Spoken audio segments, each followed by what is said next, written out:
એટલે ભાઈબંધ ચમ આટલો બધો ખુશ આજ તો ભાઈ ચડો બડો પહેરીને આવ્યો દોડવા પડવાની ઈચ્છા કો રનિંગ કરવાની તો ફેલ નહીં થઈ યાર જો ભાઈ જેવી ભરતીની જાહેરાત જોઈ ને ભાઈ એવો જ સોફામાં ઉભો થઈ ગયો હું એવા જ બૂટ પહેરી ચડ્ડો પહેરી ગ્રાઉન્ડમાં આવી ગયો ભાઈ મારા તો ભાઈબંધ તું હવે દોડવાનું ચાલુ રાખ હવે હા ભાઈ આ રનિંગમાં ફેલ થયો હતું પણ હવે તું ફેલ ના થવું જોઈએ આ તો ભાઈ એ તો ભૂલ થઈ ગઈ ભાઈ આ ઘણો સમય મળશે અને આપણા જે મિત્રો ઘણા બધા ફેલ થયા એ લોકોને કે હવે એ લોકોને અત્યારથી જ ચાલુ કરે અત્યારથી જ મહેનત ચાલુ કરે અને અત્યારથી જ દોડવાનું ચાલુ કરે એટલે આવનાર સમયમાં એટલી બધી તકલીફ જ ના પડે રનિંગની તું તો ભાઈબંધ તું હવે રોજ દોડવા આવે ને ગ્રાઉન્ડમાં હા ભાઈ રોજ દોડવા આવે હવે તો સિરિયસ દોડે આ ભરતી તો પાસ થઈને બતાવે તો અમે ભાઈબંધ તારા જોડે રનિંગ કરવા આવીએ તો ભાઈબંધ આપણે બધા ભેગા મળીને ધૂળની ડમરી ઉડાવતો ગ્રાઉન્ડમાં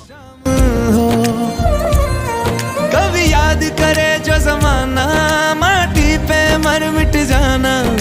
जिक्र में शामिल